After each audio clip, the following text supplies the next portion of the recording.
Welcome everybody. Today we're going to be going over image repair theory. It's a theory that organizations and people use to protect their image or their reputation when it's been hurt.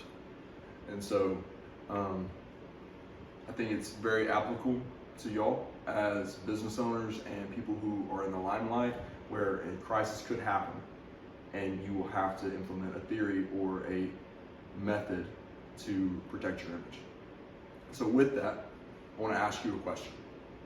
How would you feel if you purchased something or you earned something and it was taken away from you? Or better yet, let me phrase it like this. How would you feel if you were ripped from it? You wouldn't like it, would you? It's exactly what happened on April 9th, 2017 to a man named Dr. Deo. He was on a flight with United Airlines going to his destination where he had some patients that he had to go and treat. He paid for the ticket, he waited in line, he got on the plane, and then he was informed that the flight was overbooked and that he was going to have to be removed from his seat. He refused because he had obligations, he has responsibilities that he had to take care of.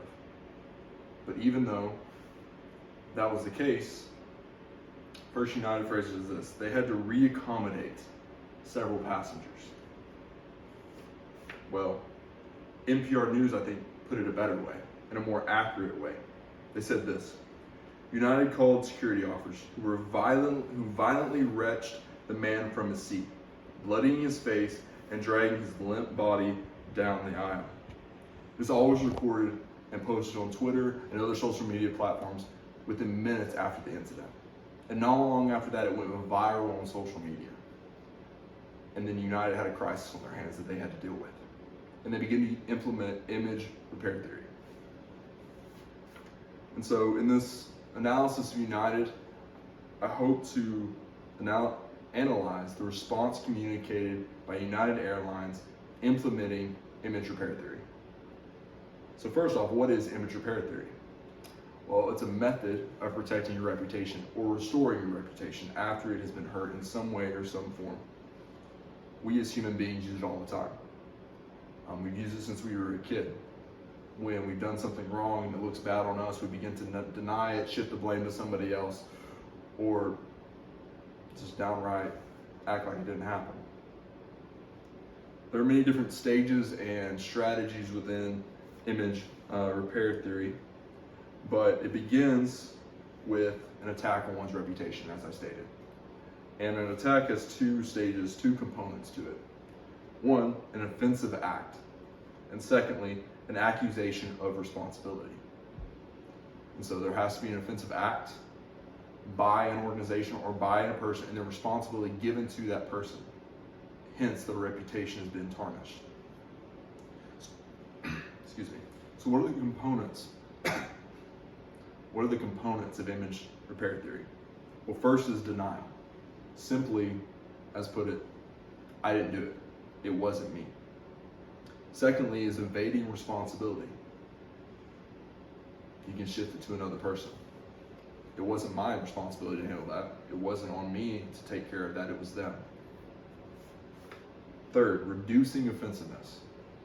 You can do this by saying it wasn't as bad, saying it wasn't entirely your fault. Fourthly, corrective action. This is after admitting that you're at fault and taking steps to fix whatever you've done. And lastly, mortification. This is the apology. I'm sorry, this is my fault. I take responsibility for this and I'm going to fix it. This is image repair theory. Many great organizations use it, and we use it naturally because oftentimes we aren't the smartest and we put ourselves in situations where we've hurt our reputation. So now that we have a slight understanding of image repair theory, let's look how United Airlines implemented it after this incident occurred. Continuing the backstory of what happened, Dr. Deo got on a flight that he paid for, that he booked. He sat down in his seat, and next thing you know, United Airlines had overbooked the flight and they needed his seat. They had offered Dr. Deo and everybody on the plane some incentives to get off, but nobody took the offer, so they chose 4 people randomly, and he was one of the people chosen. And after refusing to leave the plane, he was brutally, hurtfully dragged off the plane. The video shows him unconsciously being dragged by his arms down the aisle. And so, what did United Airlines do first? Well, they denied they were at fault. Not hours after the video was recorded and posted, United Airlines had this to say on their Twitter page. The flight was overbooked, no one volunteered to leave, and the customer refused to leave his seat when instructed. One, they're not giving the full details of what happened.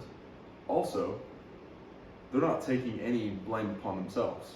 It's entirely on Dr. Deo. They may have not directly said it wasn't their fault, but when they shift the blame onto Dr. Deo, they're saying it was not their fault. Next, we see evading responsibility and reducing offensiveness. I think these two go hand in hand in this situation. And I think we see them played out in the way the CEO, Oscar Munzo, responds to the incident. He says this: the officers were unable to gain his cooperation and physically removed him from the flight as he continued to resist. He also said Dr. Deo was disruptive and belligerent. He's evading responsibility by saying that Dr. Deo was the one who would not cooperate. It was his responsibility to get off the plane. And yes, some of it may have been, but he bought the seat. Also, he's reducing the offensiveness by showing how offensive Dr. Deo was, saying that he was disruptive and belligerent. But he wasn't, if you watch the video, he wasn't disruptive and belligerent until they started to physically remove him from the plane. Again, they're shifting blame onto Dr. Deo and not their own actions. Mortification. We finally see an apology from the CEO and United as a company. CEO Munzo says this: I want you to know that we take full responsibility and we will work to make it right. We see an apology and responsibility taken. It's what we want to see from companies when things go wrong. And finally, in image repair theory, we see this corrective action. Not only do we get an apology, but we see later on that Munzo and United and Dr. Deo come to a settlement. It was confidential, but they came to a settlement that was amicable, and everyone was okay with it. Also, we see that United implemented policies that were customer first.